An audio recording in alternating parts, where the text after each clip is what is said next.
हम देखेंगे degree of static इंडिटरमिनेंसी DS कैसे निकालते हैं।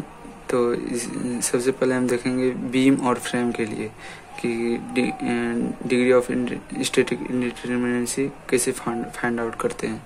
इसके लिए फार्मूला होता है D S equal to D S E plus D S I, जहाँ D S E external static indeterminacy है और D S I internal static indeterminacy है। D S E equal to होता है R minus E minus A, where R equal to total number of unknown reactions, E equal to number of equilibrium condition है। For 2D structure के लिए ई का मान 3 होगा।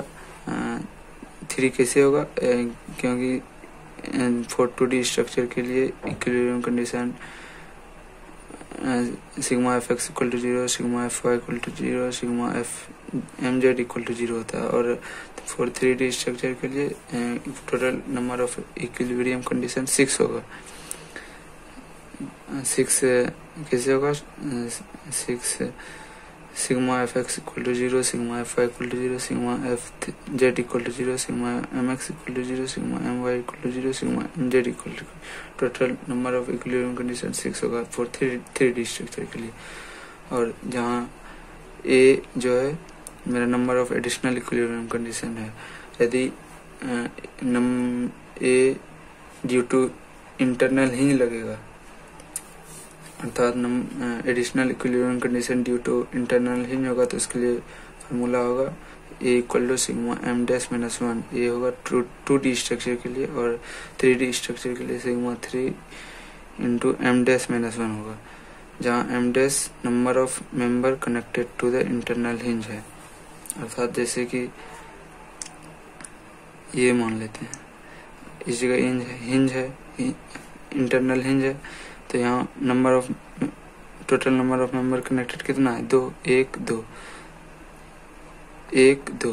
तो इस जगह ए का मान कितना हो जाएगा, A equal to M dash minus 1, M dash कितना है 2, तो 2 माइनस 1 इक्वल टू 1, ए का मान 1 हो जाएगा। तो ये सिर्फ additional equilibrium equation condition due to internal hinge के कारण होगा। अगर दूसरे इंटरनल सपोर्ट के कारण हो रहा है तो ए का मान और फिर अलग होगा। फिर हम डी एस आई निकालेंगे। डी एस आई का फार्मूला होगा M into number of close loop, M 2D structure के लिए 3 होगा और फॉर 3D स्ट्रक्चर के लिए 6 होगा। जैसे कि मान लेते हैं फ्रेम मान लेते हैं, तो सिर्फ हम अभी देखेंगे कि DSI कैसे निकालते हैं। एम इसके लिए क्या होगा, 2D स्ट्रक्चर है तो एम इक्वल टू 3 हो जाएगा, और नंबर ऑफ क्लोज लूप कितना है 1 2, तो DSI कितना हो जाएगा इसके लिए, इस स्ट्रक्चर के लिए DSI 3 इंटू 2 6 हो जाएगा। इसी प्रकार अब हम आगे देखेंगे, कुछ एग्जांपल देखेंगे। एग्जांपल हम अगले वीडियो में देखेंगे।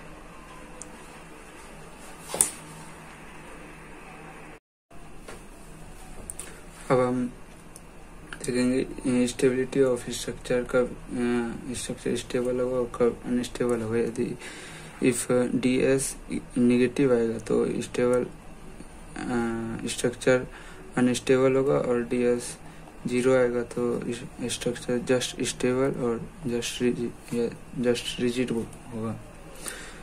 इफ DS पॉजिटिव होगा तो स्ट्रक्चर ओवर स्टेबल होगा। कैसे degree of static indeterminacy beam के लिए निकाला जाता है, तो find the degree of static indeterminacy of beams. तो सबसे पहले हम रिएक्शन देखेंगे। रिएक्शन हम जानते हैं, यहाँ 2 लगेगा, यहाँ 1 लगेगा, तो यहाँ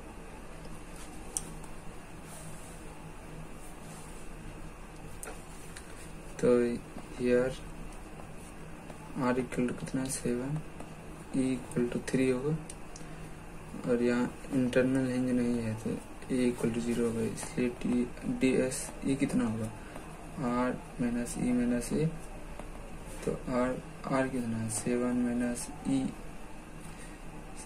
ई क्या है ई कंडीशन ऑफ इक्विलिब्रियम इक्वेशन है। तो total number of equilibrium equation 2D structure है तो 3 होगा 3 माइनस 0 तो ds इक्वल टू 4 है and ds i equal to क्या होता है formula m into number of closed loop m यहाँ 3 है 2D स्ट्रक्चर है और क्लोज लूप 0 है तो 0 हो जाएगा इसलिए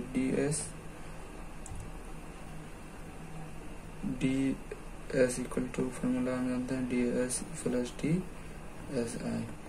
तो ds ये कितना निकला 4 प्लस 0 तो इसका ds कितना निकल जाएगा 4 निकल जाएगा। फिर इसी प्रकार यहाँ भी देखेंगे हम हियर r इक्वल टू कितना है निकाल लेंगे। यहाँ 2 रिएक्शन लगेगा यहाँ भी 2 रिएक्शन और 2 इंटरनल लेंगे तो इसको a1 a2 मान लेते हैं। r यहाँ कितना है 4 e3 a1 प्लस a2 दोनों के लिए अलग अलग मिलेगा और a1 m डैश माइनस 1 होता है प्लस m डैश इसको m1 मानते हैं m2 डैश माइनस 1 m1 क्या है number of connected number of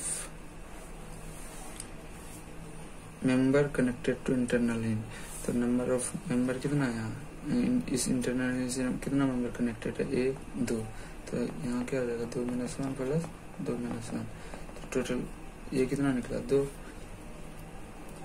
अब निकालेंगे हम इसलिए DSE कितना निकल जाएगा r minus e minus a तो r कितना है 4 minus 3 minus 2 minus 1 DSE minus 1 निकलेगा DSI कितना निकलेगा 2D स्ट्रक्चर है तो m equal to 3 number of close loop कितना है 0 तो 0 इसलिए कितना DSE कितना निकल जाएगा DSE प्लस DSI DSE 2 निकला था प्लस DSE माइनस 1 निकला था प्लस 0 तो माइनस 1 यहाँ देखिए 4 निकला पॉजिटिव तो ये स्ट्रक्चर ओवर स्टेबल है और ये माइनस 1 तो ये जस्ट स्टेबल ये अनस्टेबल स्ट्रक्चर।